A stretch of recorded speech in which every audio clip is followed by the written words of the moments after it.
everyone, my name is Thu Giang. I'm from Nghệ An province.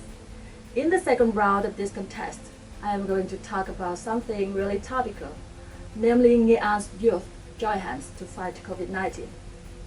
As we know, the latest outbreak is caused by the highly transmissible Delta variant, which has made the fight against COVID-19 become harder. Under the circumstances, the youth in Nghệ An have implemented a number of meaningful activities with the aim of sharing the fire with frontline forces and standing up coronavirus.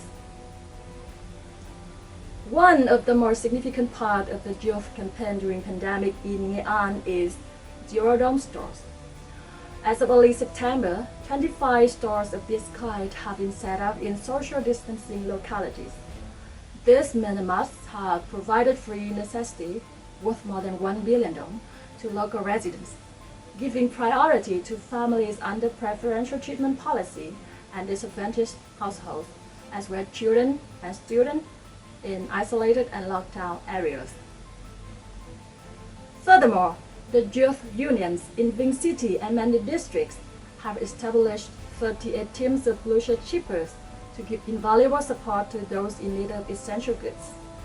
After receiving orders via Facebook, JLo, or phone calls, they assign members in their typical blue outfit to buy items in nearby stores and markets, and then deliver them to every household.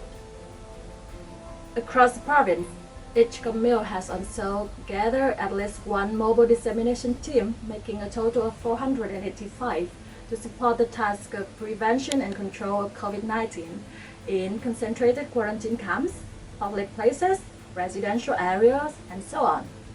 They use the mobile loudspeakers to spread information and guidelines so that people will fully understand and comply with the prevention regulations, such as 5K messages from the Ministry of Health.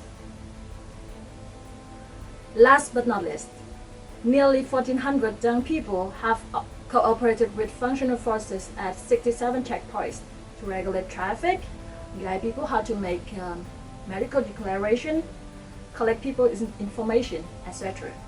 They have really helped protect and widen COVID-free areas or green zones in our province. Among others, these good deeds by the youth since the beginning of the pandemic have shown and proven the spirit of young people who never hesitate to sacrifice for the sake of the community, even in the times of extreme hardship. In fact, a lot of people have expressed their gratitude toward the blue shirt warriors whose voluntary activities have joined hands to ensure social security and bolster solidarity in order to overcome difficulties. In terms of boosting the effectiveness of COVID-19 prevention, there is room for improvement. First, we should promote the faster implementation of policy to further support and protect the youth. For instance, they should be given priority to be fully vaccinated against COVID-19 so that their risk of infection will be minimized.